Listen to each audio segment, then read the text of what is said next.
keep it brief because I think the Minister has covered a lot of the questions that I really wanted to ask, but I just wanted to highlight a couple of issues. One of them being, I suppose, again, coming back to the prison services and the lack of services, particularly around recovery services around addiction and mental health in the prison services. And I know you've spoken a lot about that, Taoiseach, and I appreciate that. But I myself have worked very closely in Docus Prison with a lot of the women in there, and I really got to see the issues that have arisen for them and the lack of services and how badly they really are.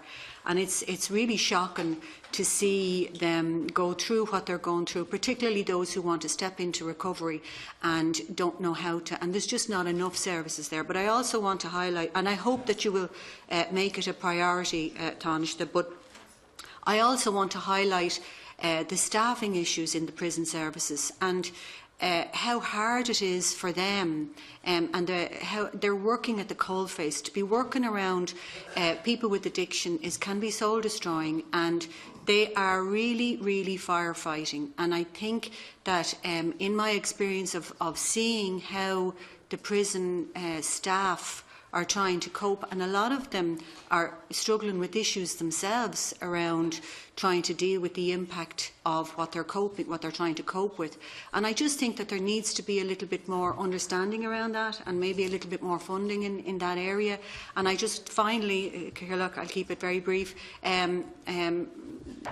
Senator or Deputy Jack Chambers here brought up the issue around community policing, and again I would work with family members who've been impacted by having a loved one with an addiction problem, and community policing is vital in this area where they have really good understanding and empathy and compassion for the person who has a problem with addiction or mental health, and they can sit down and talk to the family and talk to that person who's maybe heading into that area of addiction, and how important it is, particularly in the rural communities. And it is time now that people started to have trust in the Gardaí. They have lost complete trust in the Garda Síochána, particularly in the last few years, and it's time now for more trust and to build a relationship with communities. It's absolutely vital.